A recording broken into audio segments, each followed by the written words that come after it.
Carta 28. Meu querido Vermelindo, quando eu lhe disse para não encher suas cartas com baboseiras sobre a guerra, o que quero dizer é que eu não quero receber suas rapsódias infantis sobre a morte dos seres humanos e a destruição das cidades. Mas, no que a guerra realmente diga a respeito ao estado de espírito do seu paciente, é claro que desejo relatórios completos. E nesse aspecto você me parece especialmente obtuso. Você está me dizendo alegremente que há boas razões para esperar pesados ataques aéreos de surpresa na cidade em que o paciente mora. Esse é um exemplo gritante de algo de que já reclamei com você antes. Sua aparente disposição para esquecer o objetivo principal da sua apreciação imediata do sofrimento humano. Será que você não sabe que as bombas matam pessoas? Ou será que você não se dá conta de que a morte do seu paciente, nesse momento, é precisamente o que queremos evitar? Ele escapou dos amigos mundanos com os quais você tentou enredá-los, se apaixonou por uma mulher muito cristã e está temporariamente imune aos nossos ataques à castidade e os vários métodos para corromper a vida espiritual dele que estivemos experimentando fracassaram. Nesse instante, com o auge da guerra se aproximando e as esperanças terrenas dele desvanecendo-se em sua mente, que está ocupada pelo trabalho dele na defesa civil e pela garota, ele está sendo forçado a atentar mais para os vizinhos do que jamais fizera até então e parece gostar disso mais do que esperava. Ele está abstraído de sua absorção em si mesmo, como os humanos dizem, e como está crescendo diariamente na consciência de sua dependência espiritual do inimigo. Ele estará quase com certeza perdido para nós, se for morto hoje à noite. Isso é algo tão óbvio que estou com vergonha de escrever sobre isso.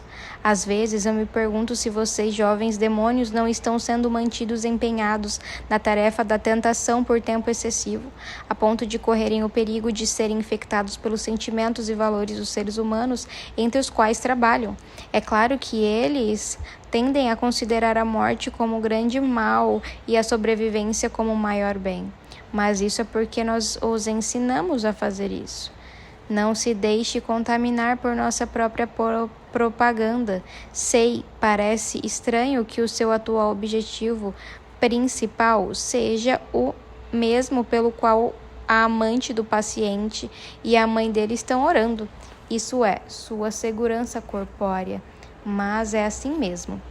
Você deve vigiá-lo como a menina dos seus olhos. Se ele morrer agora, você vai perdê-lo. Se ele sobreviver à guerra, sempre haverá esperança.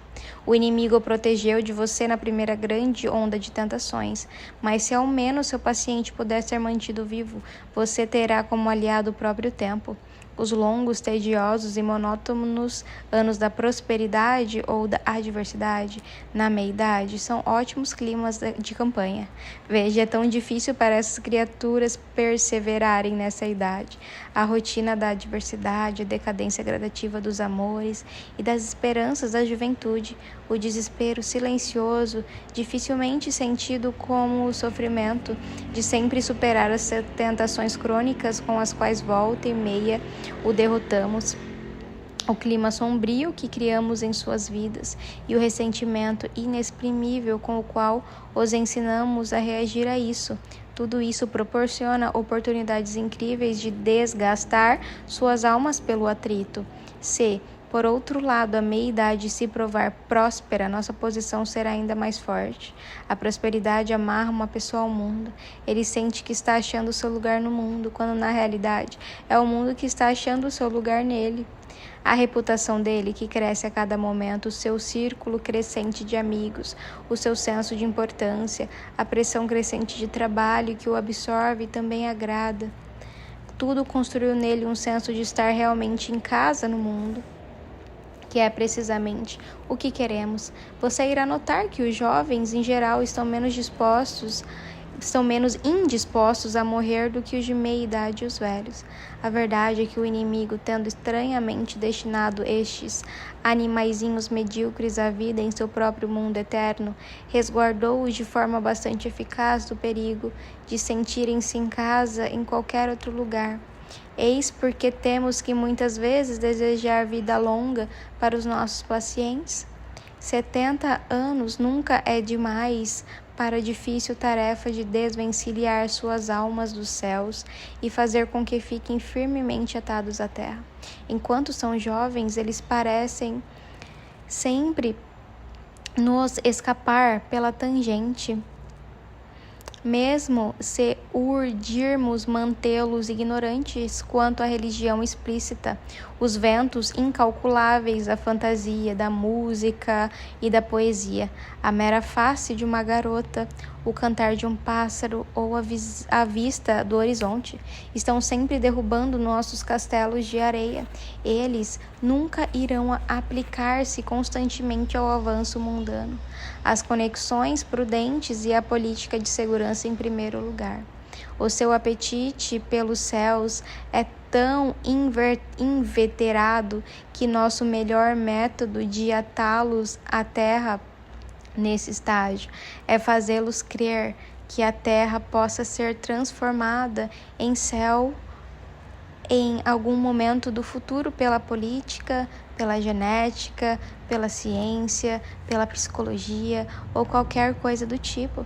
O verdadeiro mundanismo é obra do tempo, assistido, é claro, pelo orgulho, pois nós ensinamos esses vermezinhos a descrever a morte vindoura como bom senso, maturidade ou experiência. A experiência, no sentido peculiar que os ensinamos a ver, é, aliás, uma palavra muito útil.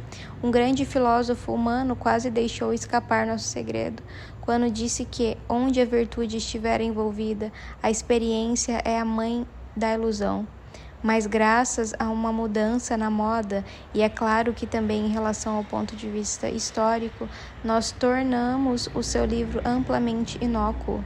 O quanto o tempo é valioso para nós pode ser percebido pelo fato de que o inimigo nos concede tão pouco dele.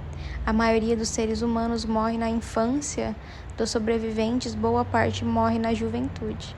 Obviamente, o nascimento humano é importante para o inimigo, principalmente como a qualificação para a morte humana.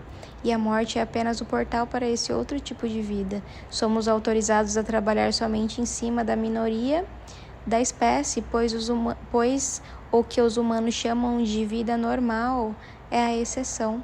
Aparentemente, ele deseja que alguns, mas apenas muito poucos, dos animais humanos com os quais ele está povoando os céus, tenham tido a experiência de resistir a nós ao longo de uma vida terrena de 60 ou 70 anos. Bem, aí é que está a nossa oportunidade. Quanto mais curta ela for, melhor uso teremos que fazer dela.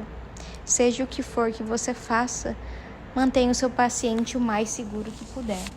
Com carinho, seu tio mal danado.